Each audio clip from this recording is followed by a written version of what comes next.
el verso 1 y el verso 2.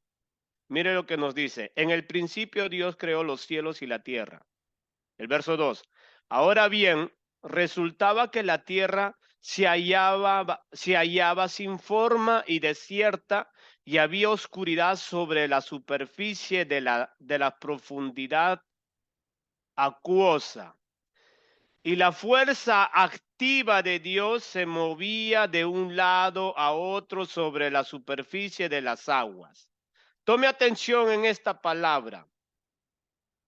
Y la fuerza activa de Dios se movía de un lado a otro sobre la superficie de las aguas.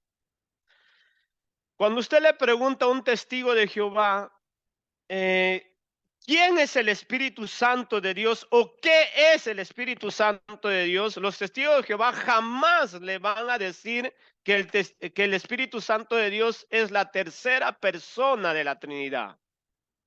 Ellos ni siquiera consideran que es una persona, ¿no? Sino que ellos consideran que es esto, mire, esto de acá, fuerza activa. Para ellos el Espíritu Santo es esto, fuerza activa, hermano. Ahora, eso es desde ese punto, miren, desde ese punto de vista, tome atención a lo que le voy a decir. Gracias por haberlo puesto. Desde este punto de vista, los señores testigos de Jehová van a partir su doctrina en toda la Biblia. Desde este punto de vista, desde aquí, desde la fuerza activa, cuando van a ver al Espíritu Santo, lo van a considerar de esta manera, que es una fuerza activa de Dios. O sea, que el Espíritu Santo no es una deidad, sino una fuerza que Dios manda, para determinar determinada función. Eso es lo que dicen ellos, que eso es el Espíritu Santo de Dios para ellos, ¿no? Y de esta perspectiva que tienen aquí, lo van a interpretar toda la Biblia cuando habla de Espíritu Santo, ellos lo van a considerar que es la fuerza activa de Dios. Eso es su consideración, eso es su teología y eso es su aplicación en cuanto al Espíritu Santo de Dios. Ahora, en lo que a mí concuerda, yo he tenido muchos debates con los señores testigos de Jehová, incluso con superintendentes, o sea, las personas que dirigen aquí en Roma la organización de los testigos de Jehová. Yo tuve debates, te recuerdas que estuve ahí en ese parque con aquel morenito, ¿no? Tuve debates, no solo con él, también con los ancianos y líderes de la organización de los testigos de Jehová. Y cuando yo les pregunté cuáles son sus bases de manuscritos en las cuales ellos llegan a tener una traducción para poder tener una propia Biblia singulativa que appartiene solamente a ellos, que ninguna religión en el mundo tiene esa Biblia, solamente los testigos de Jehová. Entonces, cuando yo les pregunto, hermano, a ellos, ¿cuál es el manuscritos que ellos utilizan para hacer su traducción? Pues ellos tienen que tener un manuscrito. Los manuscritos son los libros originales o los papiros originales en las cuales fueron escritas, ¿no? En el caso del Antiguo Testamento es pues el hebreo, mayormente es el hebreo con el arameo, que tiene casi las mismas connotaciones, el hebreo y el arameo del Antiguo Testamento, y el Nuevo Testamento en su mayor porcentaje fue escrito pues en el griego, algunas palabras también en hebreo y en arameo, pero en su 97% digamos, de escritos del Nuevo Testamento fue escrito en el griego. Pero estamos analizando aquí el Antiguo Testamento y los testigos de Jehová, a mí me dicen ellos que los manuscritos que ellos manejan es la Septuaginta y también la Vulgata Latina. que esto es algo muy importante que tenemos que llegar a entender, de dónde sacan ellos o de qué manuscritos sacan ellos su traducción que ellos tienen, y pues ellos me dicen la Septuaginta. Ahora, la Septuaginta, le voy a leer qué cosa es la Septuaginta.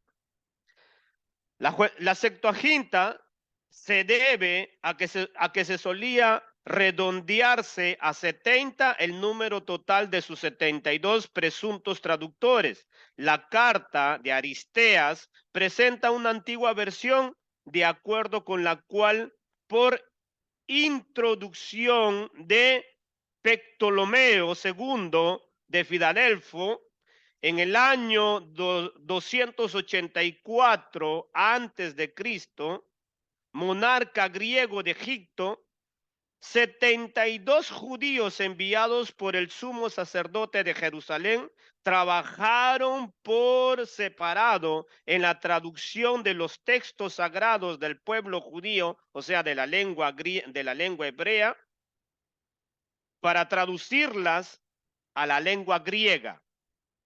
Ese pasaje de la lengua hebrea a la lengua griega se llama la Septuaginta, o sea, ese manuscrito antiguo se considera la Septuaginta, ¿no? Esto es una traducción del Antiguo Testamento, pues Cristo todavía no había venido. Esto está sucediendo en el año 284 antes de Cristo.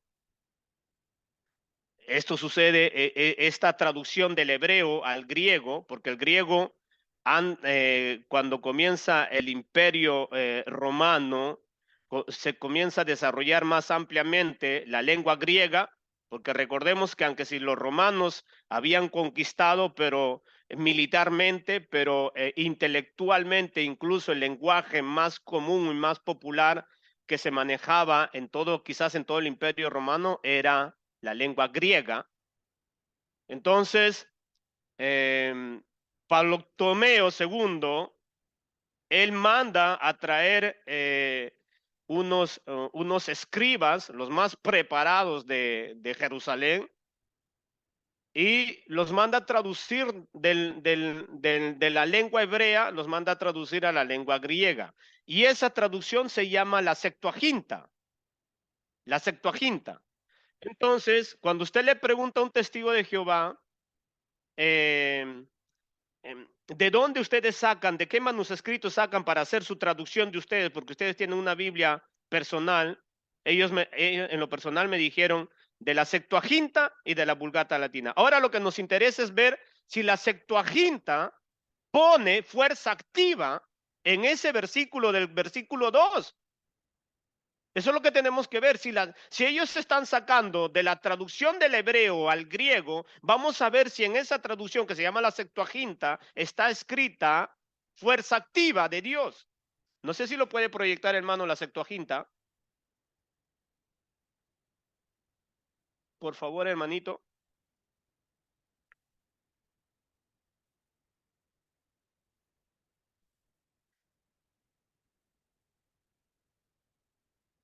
Ok. Esto ya está traducido porque pues nosotros no podríamos entender ni del hebreo ni al griego, ¿no? Gracias a Dios, hoy en las Biblias virtuales ya podemos traducirlo ya al español.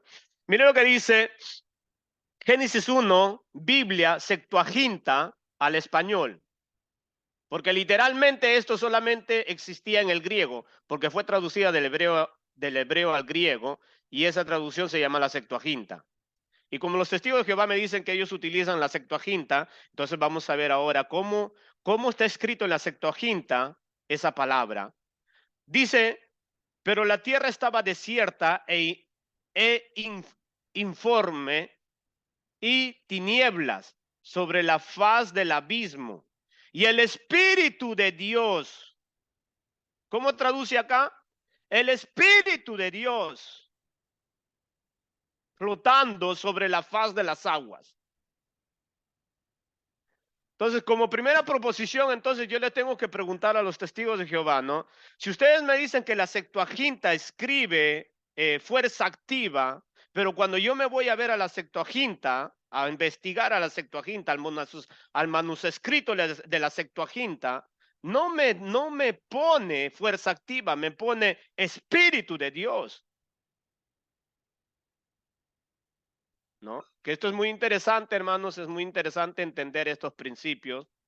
Ahora, también ellos me dicen, y tanto es cierto que en su interlineal de los testigos de Jehová, o sea, interlineal significa de los manuscritos, llegarlos a traducir a las lenguas originales, a las lenguas comunes que tenemos hoy en día, ¿no? El interlineal de los testigos de Jehová incluso también está escrito que los manuscritos que ellos utilizan es esto, la Septuaginta y la Vulgata Latina. Ahora vamos a ver qué nos dice la Vulgata Latina, porque la Vulgata Latina también es una traducción después de la Septuaginta, claro, ¿no? La Vulgata Latina ya viene años más adelante, pero primero fue la Septuaginta. Tanto es cierto que la Septuaginta también fue el manuscritos que utilizó el que tradujo del griego al latín, porque la Vulgata Latina justamente significa eso, ¿no? La traducción al latín. No sé si lo puede poner, la Vulgata Latina.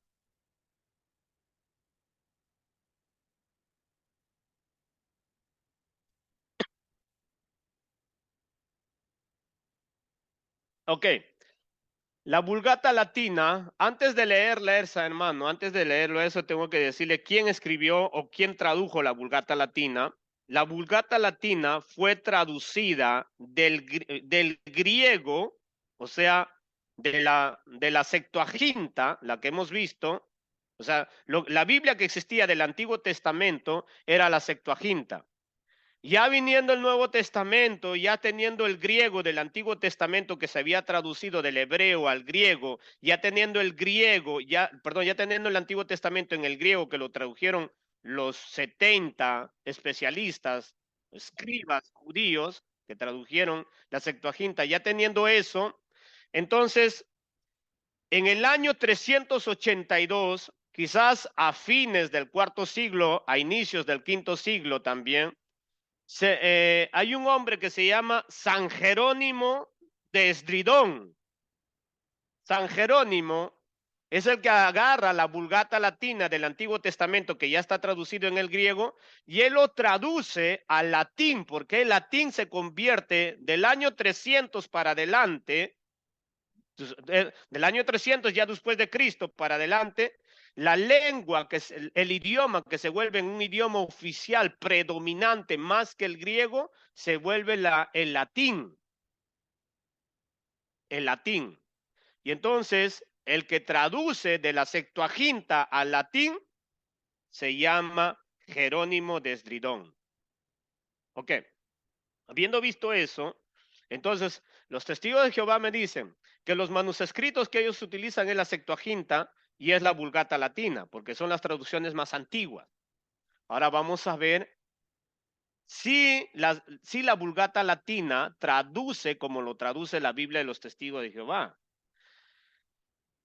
Pues el latín más o menos, mire, terra, autem, eran, inanix, ec, vacuat, et tenebret, super, facion, abitsit, et spiritus Dei, o sea, espíritu de Dios.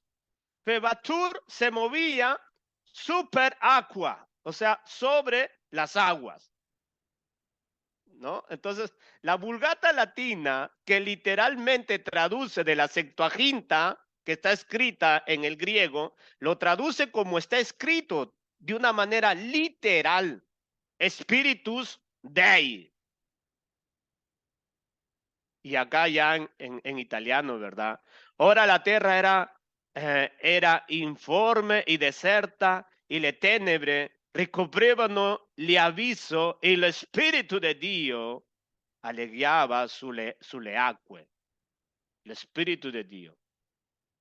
Entonces, uno cuando conoce estas cosas y los testigos de Jehová le dicen, no, nuestra traducción es de los manuscritos de la Septuaginta y de la Vulgata Latina, Y entonces usted va a investigar y encuentra que la traducción de los testigos de Jehová no está como está en la Septuaginta, peor como está en la Vulgata Latina, ¿eh?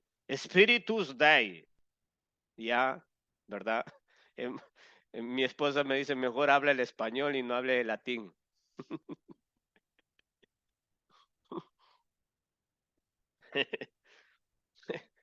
Déjame sentirme romano. Dice, no puedes ni con el castellano, ¿no? Entonces estamos viendo que se traduce de esta manera, Spiritus Dei. ¿De dónde sacaron los testigos de Jehová fuerza activa? Visto que los manuscritos antiguos no tienen ese tipo de traducción, entonces ellos lo que aplican es un concepto personal de ellos que según la teología de los testigos de Jehová, dicen que la Biblia se le tiene que aplicar al Espíritu de Dios como un poder, como una fuerza inherente a lo que es la persona, en este caso, la tercera persona de la Trinidad, sino que ellos llegan al punto de decir que el Espíritu Santo es impersonificado, o sea, que no tiene persona, sino que es algo abstracto de una persona, que viene una fuerza. Supuestamente ellos dicen, pues, es como un rayo, es como una energía, es como una energía que viene y, bueno, quizás los pentecostales saben un poco de eso, ¿verdad? Es como para ellos también es como una energía, ¿ok? Ahora, habiendo desmentido que ellos dicen que las traducciones que ellos utilizan traducen de esa manera, pues acabamos de ver que no lo traducen de esa manera para nada. Es una mentira, es una falacia, son sinvergüenzas, desconsiderados, deshonestos, pues ese tipo de cosas lo hacen a las personas que no estudian la Biblia y como lamentablemente la mayoría de cristianos no estudia la Biblia, ni siquiera se informa de este tipo de cosas que hoy tenemos. Hoy ser ignorantes, hermanos, de los principios fundamentales del cristianismo es ser verdaderamente ociosos espiritualmente, porque hoy tenemos material para estudiar día y noche. ¿Me entiende? Hoy tenemos material para estudiar día y noche. Ahora mire, ahora sí, sí, por favor, me puede traducir todas las otras traducciones. Ahora tenemos, escúcheme por favor, ahora tenemos muchas traducciones en español que ya no es de los testigos de Jehová, sino que las traducciones que manejamos todos nosotros, ¿no? Los trinitarios, o sea, la iglesia común. Vamos a ver cuál es la traducción que ha permanecido por siempre y los que se someten a la regla de traducción de la Septuaginta y de la Vulgata Latina. Mira lo que nos dice, esta traducción se llama Dios habla hoy, que ya son traducciones más modernas, o sea, más de nuestro tiempo, pero que no violentan la traducción de los manuscritos originales. Ahora, en el verso 2 dice, la tierra no tenía entonces ninguna forma, todo era un mar profundo, cubierto de oscuridad, y el Espíritu de Dios se movía sobre el agua. Esta es una traducción, que esto no es de los testigos, ¿eh? Esto es una traducción cristiana. La traducción NTV también lo traduce. Y el Espíritu de Dios se movía en el aire sobre la superficie de las aguas. La traducción Reina Valera, nuestra viejita, nuestra clásica, la que no nos abandona. Dice, la faz del abismo y el Espíritu de Dios se movía sobre la faz de las aguas, ¿no? Esta es la que ya examinamos ya. Esta es la que te dan gato por liebre, ¿no? Esto es chino. Ahora, traducción TLA, ¿cómo lo traduce? La tierra no tenía forma ni había en ella nada que tuviera vida. Las aguas estaban cubiertas por una gran oscuridad, pero sobre la superficie del agua se movía el Espíritu de Dios. Nueva versión internacional también. El Espíritu de Dios.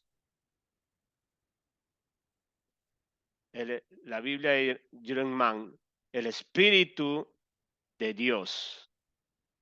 ¿Ok? Todas estas, hermanos, todas estas traducciones y cuantas más traducciones hagan, se apegan a la Septuaginta, porque todos consideran que la Septuaginta es una traducción apropiada del hebreo al griego. Del hebreo al griego. O sea, en otras palabras, si los testigos de Jehová tienen esa osadía, si lo puede levantar un poquito, hermano. O no, ahí nomás, ahí nomás. Si los testigos de Jehová tienen esa osadía de traducir Espíritu de Dios sobre fuerza activa, entonces tendríamos que preguntarnos, ¿de dónde han sacado esa traducción? Porque si yo quiero ser honesto y enseñar a la gente de Dios, yo me tengo que someter a lo que es lo original, a las lenguas originales en el cual fueron escritas la Biblia. Yo no puedo hacer una traducción para enseñar algo a la gente de lo que según mi perspicacia considera. Tanto es cierto que ellos tienen unos libros que se llaman las perspicacias de cómo entender las Sagradas Escrituras. Y ahí supuestamente explican esto, que ya eso después les voy a enseñar. Tenemos que tener mucho cuidado con esto. En la primera primicia los botamos, los aterramos literalmente, porque los manuscritos que ellos nos dicen que utilizan no es veraz lo que ellos dicen. Pero los manuscritos que sí ellos mencionan, eso es veraz, pero lo que ellos hacen, eso es falso, eso no es veraz. Eso es una falacia, hermanos, de deshonestidad. Eso es ser deshonesto. Eso es ir a tocar a las puertas y decirle a la gente, mire, le voy a enseñar con mi Biblia, aunque si ellos te dicen, no todas las Biblias son iguales. No, ellos saben que su Biblia de ellos no es para nada igual. Que se pueden asimilar, pero no es para nada igual. En cuanto se trata de la deidad, la Trinidad, el concepto que por años, por siglo, lo que enseñaron los apóstoles, lo que enseñó nuestro mismo Señor Jesucristo, lo atacan ellos a más no poder. Al punto de violentar, hermano, de violentar las traducciones originales. Eso es una sinvergüenzada, literalmente ser sinvergüenza con los manuscritos originales, ¿no? Ahora, luego veamos cómo traducen las otras traducciones, que ya lo hemos visto ya, algo muy importante. Ahora, ¿por qué nosotros decimos, ahora esto es importante, acá es donde ya venimos nosotros, ¿no, hermanos? Ahora sí, hermanito, le agradezco. Ahora es donde tenemos que ahora entender nosotros. ¿Por qué nosotros decimos que el Espíritu Santo es una tercera persona de la Trinidad y no fue una fuerza activa como lo mencionan ellos? Porque eso es lo que tenemos que llegar, eso es lo que nos interesa ahora. ¿Por qué nosotros no creemos que es una fuerza activa? O sea, para nosotros no es algo inherente o sin sustancia de una persona. Para nosotros es una persona. Para los testigos de Jehová, decir persona es tener carne o tener propiedad. ¿Y cómo puede ser? Es que ellos no saben la definición de lo que es una palabra, de lo que es la palabra persona. Persona no es cualificativa, indicativa a un ser que tiene sustancia de materia solamente. Persona es un ser que tiene sustancias de provisiones de sentimientos, emociones, intelecto, decisiones.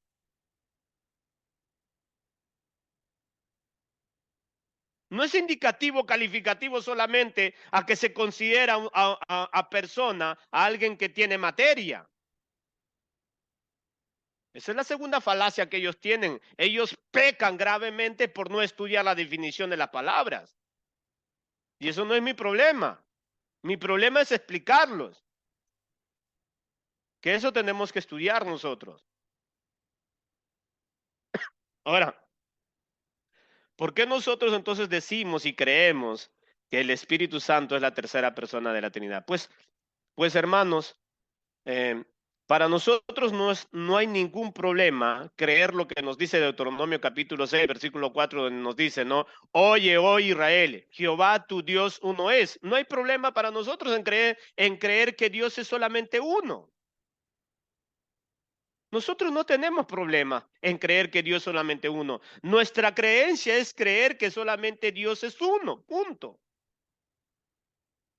Lo que no nos dice la Biblia ahí en Deuteronomio capítulo 6, o en Israel, Jehová tu Dios uno es, lo que no nos dice ahí de qué manera está compuesta este Dios, que nos dice que es un Dios y nosotros decimos claro que es un Dios. No hay otro Dios para nosotros. El problema lo tienen los testigos de Jehová, que ellos en Juan capítulo 1, versículo 1 nos dicen que Jesús es un Dios y eso ya es una falacia de arrogancia interpretativa, de falacia, de refutarse a ellos mismos, porque ellos mismos existe solamente un Dios, porque cuando usted le pregunta a un testigo de Jehová, ¿cuántos dioses existen? Ellos dicen existe uno solo. Pero después cuando ven Juan 1:1, ellos dicen que Jesús es un Dios. Jesús no puede ser un Dios. O Jesús es Dios o no es Dios. No puede ser un Dios porque existe un solo Dios. Y para nosotros los trinitarios, Jesús es Dios. No el Padre, sino el Hijo. Porque la sustancia que tiene el Padre lo tiene el Hijo. Y la sustancia que tiene el Hijo lo tiene el Padre. ¿Y cuál es la sustancia? La deidad. ¿Cuál es la deidad? Dios. Por lo tanto, nosotros no tenemos ningún problema en reconocer, en aceptar y declarar y confesar que Dios es solamente uno. Ahora, toda la Biblia nos habla de que este Dios es en tres personas, no manifestado, es tres personas. Yo no estoy diciendo que este Dios se manifiesta en un Padre, se manifiesta, eso se llama la doctrina diabólica del modalismo, que ya cuando llegamos al estudio de los unitarios y de los unicitarios les vamos a enseñar cuál es esa creencia diabólica también. Nosotros creemos que existe un solo Dios, pero que es en el Padre, que es en el Hijo y que es en el Espíritu Santo. ¿Y por qué creemos nosotros en eso? Mateo capítulo 28 nos dice algo muy importante.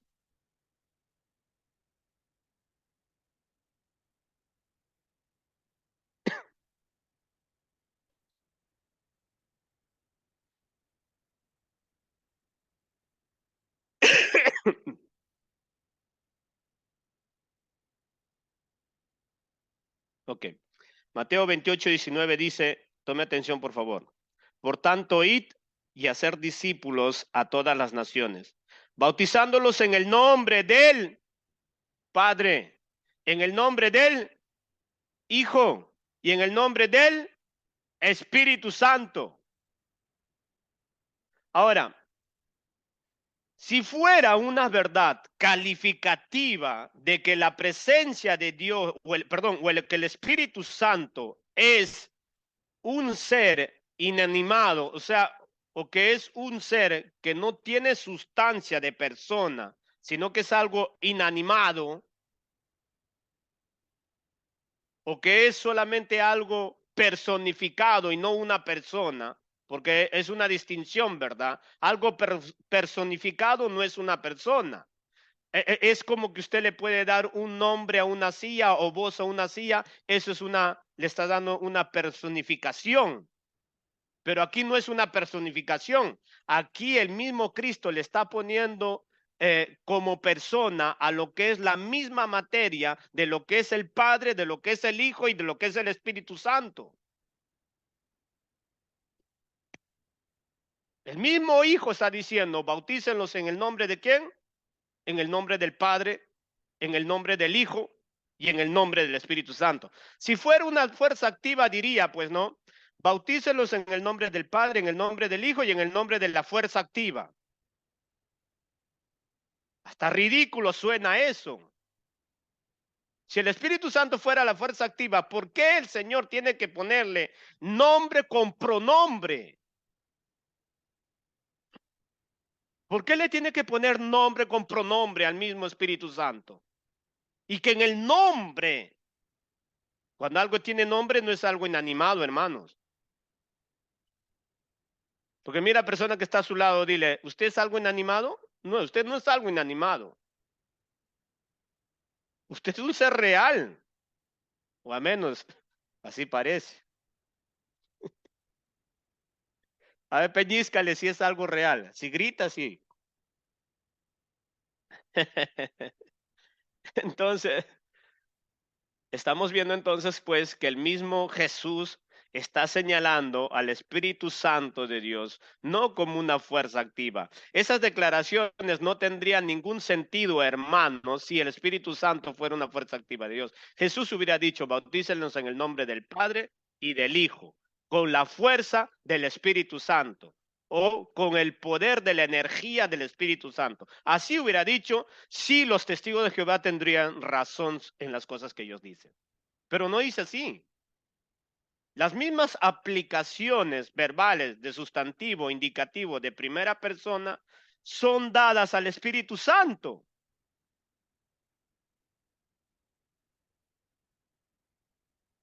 Son dadas al Espíritu Santo y por lo tanto yo no puedo llegar a caer semejante falacia de decir que el Espíritu Santo es una fuerza activa. No tendría ningún sentido en esta aplicación de la declaración de nuestro Señor Jesucristo. Lo encontramos también las tres personas de la Trinidad en la segunda carta a los Corintios, capítulo 13, versículo 14.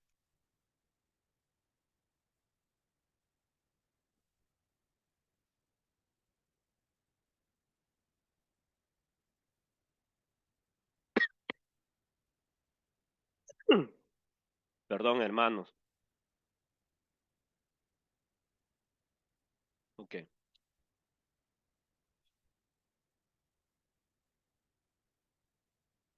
Segunda carta a los Corintios capítulo 13, verso 14 dice, la gracia del Señor Jesucristo, miren, la gracia del Señor Jesucristo, el amor de Dios y la comunión del Espíritu Santo sean con todos vosotros.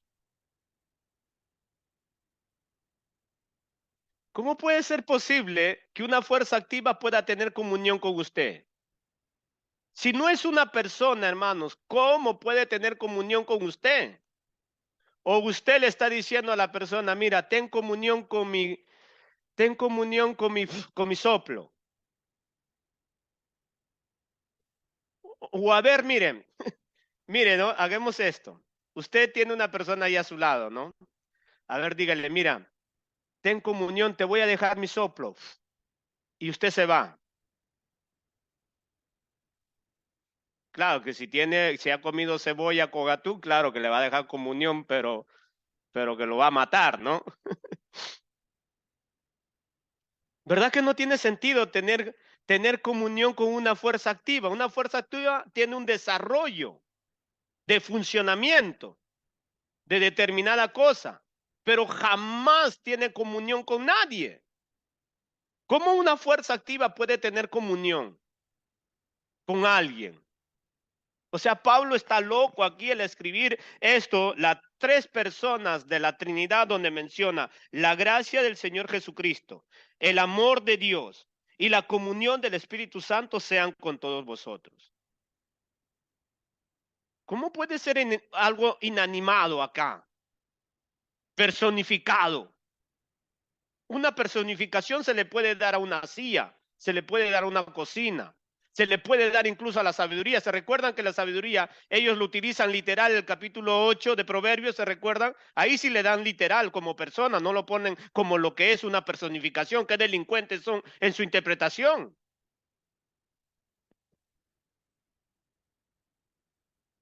¿Qué cosa más absurda, hermano? En lo que tienen que ponerle personificación, le ponen literal como persona. Y en lo que tienen que ponerle como persona, le ponen personificación. Eso no existe. Eso es algo bastante sinvergüenzas, porque lógicamente, pues, ellos tratan con la gran cantidad de personas, incluso llamándose cristianos, que no estudian la Biblia. Pues la mayoría de nosotros, los cristianos evangélicos, no estudiamos la Biblia. La leemos solamente por repasar la Biblia o para cumplir o para calmar nuestra conciencia ahí para que no digan nada. Y no se trata de eso, se trata de investigar, de estudiar, de aprofundir, hermanos, porque los lobos, los falsos profetas, los lobos rapaces, los que son obreros del diablo, que se disfrazan como hijos de Dios, como ministros de Dios, están comiendo bastante a los que dicen ser cristianos, se los andan comiendo. Ahora, Efesios capítulo 1. vamos a ver la Trinidad, hermanos.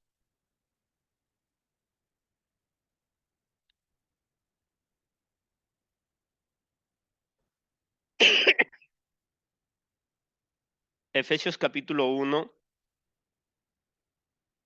perdónenme. Ok.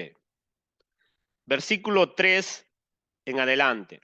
Efesios capítulo 1, verso 3 en adelante dice, bendito sea el Dios y Padre de nuestro Señor Jesucristo, quien nos bendijo con toda bendición espiritual en los lugares celestiales en Cristo, según nos escogió en él según nos escogió en él antes de la fundación del mundo, para que fuésemos santos y sin manchas delante de él, en amor habiéndonos predestinado para ser adoptados hijos suyos por medio de Jesucristo, según el puro afecto de su voluntad, para alcanzar, para la alabanza de la gloria de su gracia, con la cual nos hizo aceptos en el amado, en quien tenemos redención por su sangre. Primero, hemos sido escogidos por Dios. Segundo, hemos sido redimidos por el Hijo. Qué interesante. Vamos a ver la Trinidad. La primera persona, que es el Padre, nos ha escogido. La segunda persona de la Trinidad, el Hijo, que ha hecho, ha ejecutado la redención de los hombres. Versículo 7. En quien tenemos redención por su sangre, el perdón de pecados, según las riquezas de su gracia. Tome atención. Según las riquezas de su gracia, que hizo sobreabundar para, para con nosotros en toda sabiduría e inteligencia, dándonos a conocer el misterio de su voluntad, según su beneplácito, el cual se había propuesto en sí mismo de reunir todas las cosas en Cristo en la dispensación del cumplimiento del tiempo, del tiempo, así las que están en los cielos como las que están en la tierra.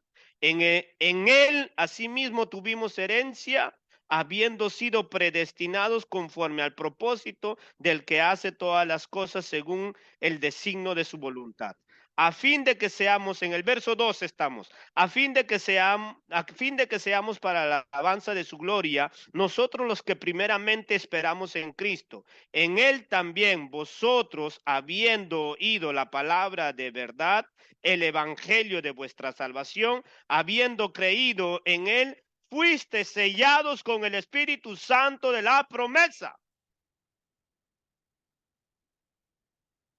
El Padre, ¿qué hace? El Padre nos llama, el Hijo nos redime y el Espíritu Santo, ¿qué? Nos sella como pertenencia. Estamos viendo que el Espíritu Santo, hermanos, ejecuta su ministerio según la responsabilidad de la Trinidad que han decidido. El Padre es el que desarrolla el acto de salvación. El Hijo es el que desenvuelve el acto de salvación. Y el Espíritu Santo es el que nos hace pertenentes a Él. Al hacernos pertenentes a Él, Él viene a vivir en nosotros. Estamos viendo el funcionamiento de la Trinidad. ¿Ok? Estamos viendo el funcionamiento de la Trinidad. Las tres personas. Efesios 1, del 3 al 13. Y tenemos que tener amplio conocimiento sobre este punto. Ahora nosotros vamos a ver en Juan capítulo 14.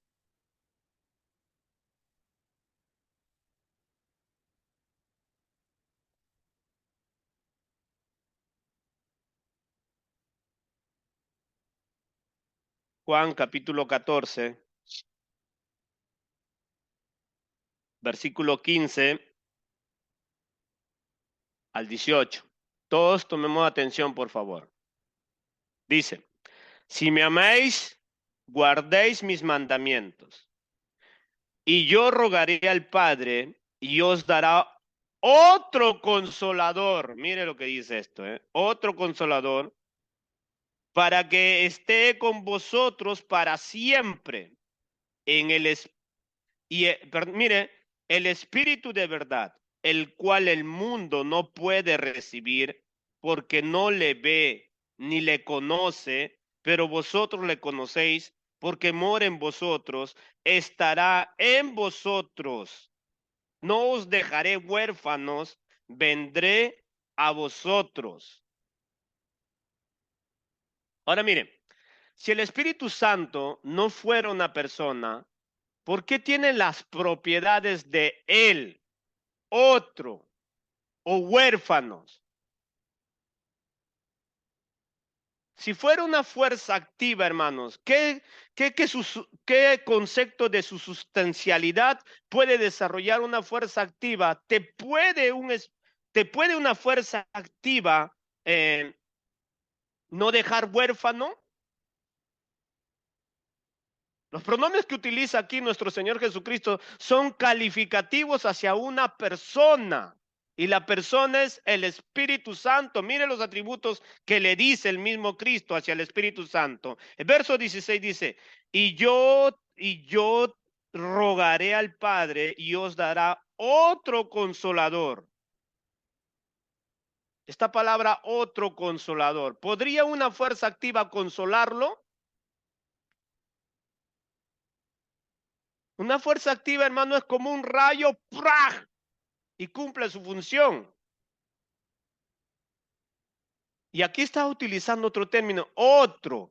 Esta palabra tiene una aplicación muy singularativa cuando se estudia ya la gramática de estas palabras, pues los especialistas sobre la gramática y la lingüística dicen que cuando el Señor Jesús está aplicando el concepto de que nos va a dar otro consolador, está diciendo las frases siguientes. De la misma manera como yo estuve con ustedes, de la misma manera como yo les cuidé a ustedes, va a venir otro que es igual que yo, con la misma sustancia que yo, con el mismo poder que yo, con el mismo amor que yo, pero que no es distinto que yo, pero que es otra persona diferente a mí, pero con la misma sustancia que yo. Y es otro consolador. Y no los voy a dejar huérfanos. Si el Señor Jesús está aplicando como primera persona actual en ese momento con ellos y le está diciendo, miren, yo estoy con ustedes y yo me voy a ir, pero tranquilos, no los voy a dejar solo. Va a venir otro. No dice va a venir, no dice les voy a dar una fuerza activa para que se sienten consolados. No dice. Le dice, no los voy a dejar huérfanos, les voy a dar otro. El otro los va a consolar. ¿Y qué significa la palabra consolar? Que esto es muy importante. La palabra consolar, hermano, tiene aplicación el que va a abogar, el que va a defenderlos, el que va a dirigirlos, el que va a enseñarles. Eso tiene esa aplicación. Y eso es lo que vamos a estudiar nosotros. Literalmente Jesús está diciendo, les voy a mandar otro. No se está refiriendo al Padre ni se está refiriendo al Hijo. Se está refiriendo al Espíritu Santo de Dios. Una fuerza activa no tiene esta calificación. Ahora, mire, cuando lleguemos a estudiar de una manera académica esos versículos, porque estos versículos sí se tienen que estudiar de una manera académica, que es bastante profunda, bastante complicada incluso de estudiar y de aprender y de desarrollarlo. ¿No? Es muy importante, muy interesante este verso que acabamos de leer, porque ahí nosotros vamos a llegar a entender, hermano, que no se utiliza para nada ese concepto de fuerza activa como tratan de hacer creer los testigos de Jehová. ¿Cómo puede ser posible que si es una fuerza activa, los pronombres que se hubiera utilizado ahí, el Señor Jesús hubiera dicho, no, miren, tranquilos muchachos, no se preocupen, yo les voy a mandar una fuerza activa. Yo les voy a mandar una fuerza activa para que no se sientan solos. No, uno no se siente solo cuando está alguien a su lado. Cuando usted está caminando en la calle y le hace frío, se siente en compañía porque, claro, hay algunas personas que se sienten en compañía con el frío, no, yo no. Yo soy enemigo del frío. Pero escuchen lo que estoy queriendo decir, hermano. Cuando dice otro, no los voy a dejar huérfanos, se está refiriendo a la misma consustancial de lo que Él es, de lo que es Cristo. Pero no es la misma persona, es otra persona que tiene la misma sustancia, el mismo poder, el mismo ministerio. Eso es lo que nosotros tenemos que llegar a entender. El concepto de la Trinidad es bastante abrumante, si bien es cierto, es una palabra técnica que se le da a esta definición teológica que nosotros los trinitarios creemos, pero no que no es abstracto de la realidad, más bien es más demostrativo, demostrar que Dios es uno, pero en tres personas. Si no, ¿cómo explicamos esto, lo que dice aquí el Señor? ¿Cómo llegaríamos a explicar, hermano? Los testigos de Jehová dicen, no, no, esa es una metáfora, esa es una personificación. No, aquí no está dando una personificación, aquí está hablando, el mismo Cristo está hablando de otro que es igual que Él. Aquí Cristo no le está haciendo hablar al Espíritu Santo. Aquí Cristo está diciendo que el que voy a enviar es otro, que no soy yo, que es diferente a mí, pero tiene la misma consustancia que yo. Entonces eso es lo que nosotros tenemos que llegar a entender. El Espíritu Santo no es Cristo, tampoco el Padre. Ni el Padre es Cristo, tampoco el Hijo. El Hijo no es el Espíritu Santo, ni tampoco el Padre. Lo que es el Espíritu Santo, hermanos, es una persona diferente al Padre en cuanto, en cuanto a persona se trata, que es diferente al Padre, pero que tienen la misma sustancia de naturaleza. Es como, por ejemplo, en el cuartel, ¿verdad? En el cuartel existe un coronel, un general y un oficial normal. Por el hecho de que ellos tengan una responsabilidad, no una jerarquía, sino una responsabilidad diferente, no quiere decir que en cuanto a su sustancia, ¿cuál es su sustancia de un coronel, de un general y de un oficial? ¿Cuál es su sustancia? Humanidad. Por el hecho de que ellos tengan atributos diferentes, no quiere decir que su sustancia sea pues superior uno más que el otro. Sus sustancias son humanos, pero que tienen desarrollo diferente, claro que tienen desarrollo diferente.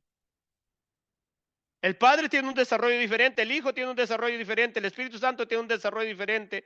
¿Son consustanciales de la misma sustancia? Claro que sí, pero tienen aplicaciones en cuanto al ministerio de la salvación de la humanidad diferente. El Padre de una manera, el Hijo de una manera y el Espíritu Santo de una manera, como lo hemos visto en Efesios del capítulo 1, verso 3 al verso 13.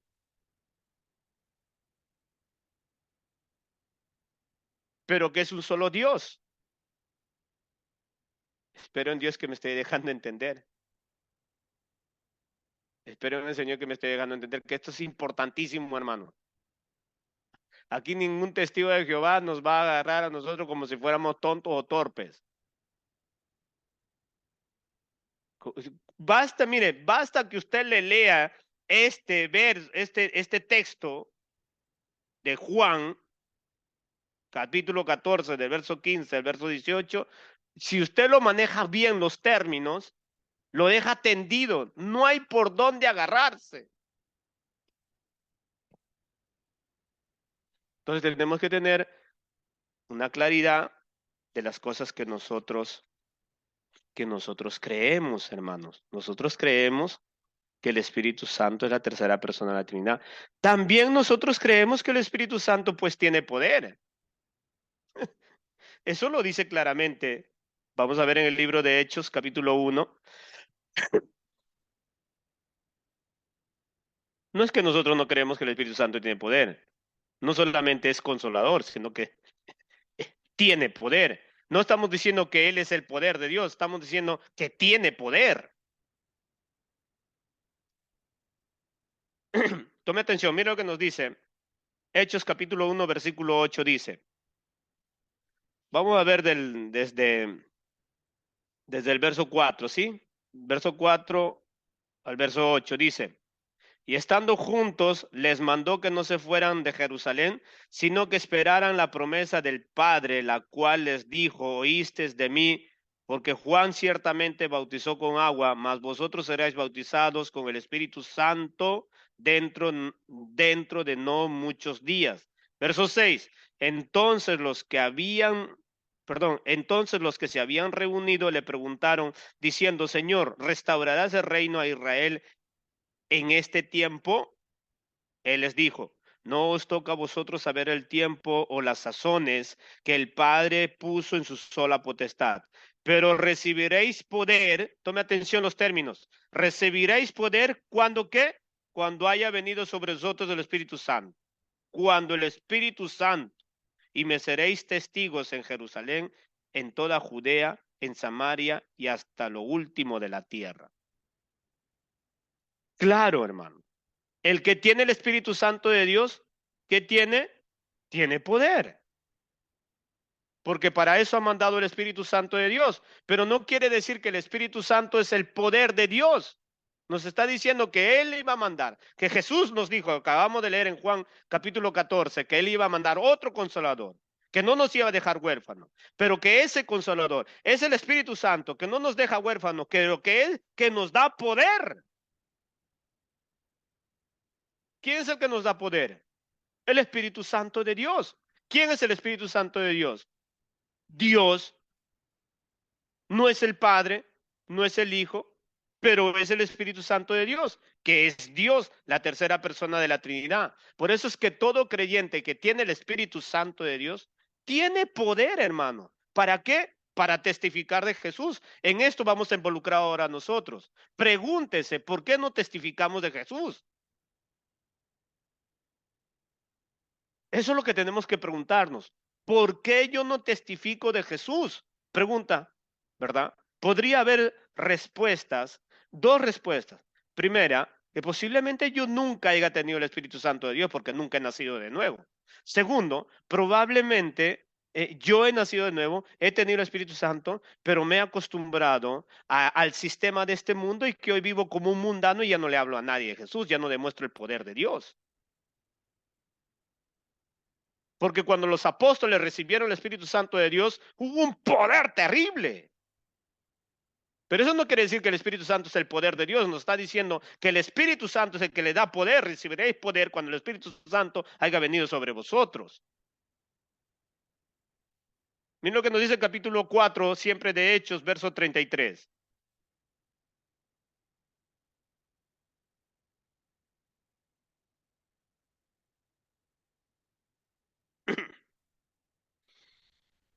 Verso 33 dice, y con gran poder los apóstoles daban testimonio de la resurrección del Señor Jesús y abundante gracia era sobre todos ellos.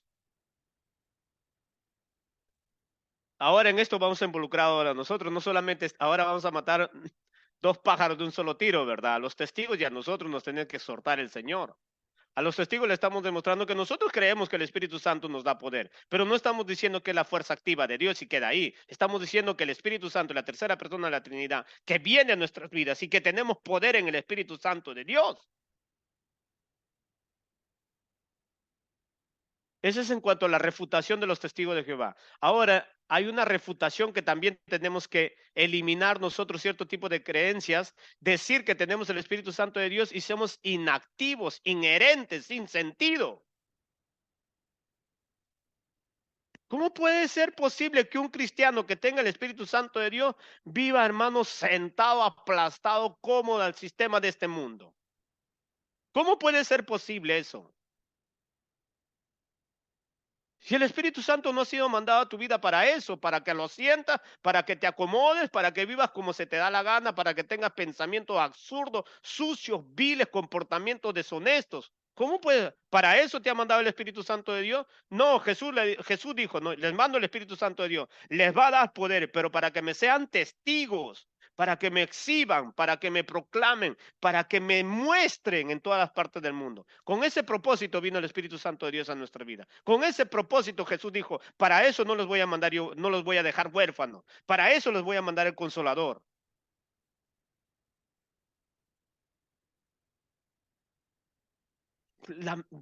lamentable y desgraciadamente el cristiano ni siquiera entiende en realidad qué cosa es el Espíritu Santo, las aplicaciones del Espíritu Santo, no sabe quién es el Espíritu Santo. Por eso es que lo pisoteamos y lo menospreciamos. Y esto es el segundo punto que vamos a llegar a estudiar más adelante, las cualidades de identidad que califican que el Espíritu Santo es una persona. Eso es lo que vamos a aprender, porque hay una parte donde dice no contristáis al Espíritu Santo de Dios, y eso es lo que el cristiano de hoy lo está haciendo. Y ahí vamos a definir qué cosa es constristar, hermano. A una fuerza activa usted no lo puede constristar, Dios de la gloria. Yo no sé qué tienen estos señores testigos de Jehová en la cabeza. Y si los testigos de Jehová están perdidos en cuanto a su concepto del Espíritu Santo, los cristianos de estos tiempos, hermano, andan perdidos porque no saben quién es el Espíritu Santo de Dios.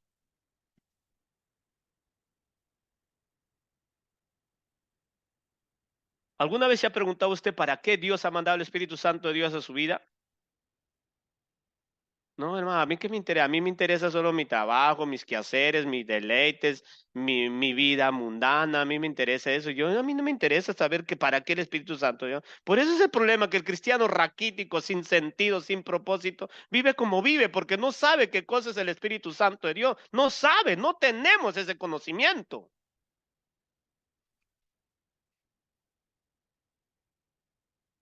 Y eso es algo que vamos a estudiar la semana que viene. Si Dios nos permite, si todavía estamos vivos.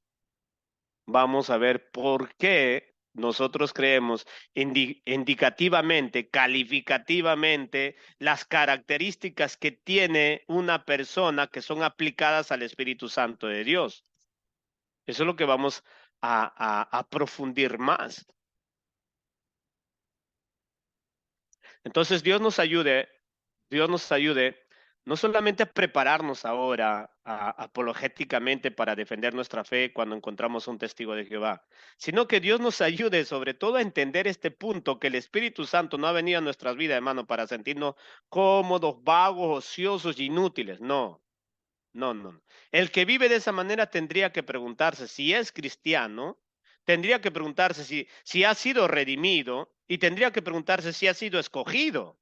Porque si usted dice que ha sido escogido, y si dice que ha sido redimido, y si dice que ha sido sellado por el Espíritu Santo, y vive como se le da la gana, tendría que preguntarse si en verdad ha sido escogido, si en verdad ha sido redimido y si en verdad ha sido sellado por el Espíritu Santo de Dios.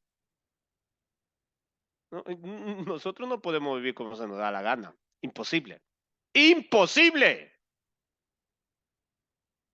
Y ahora cuando lleguemos a estudiar profundamente las características de una persona que son apropiadas al Espíritu Santo por el cual nosotros creemos que es una persona, no configurativa, no personificada, no, nosotros no creemos en eso, personificada, creemos que es una persona.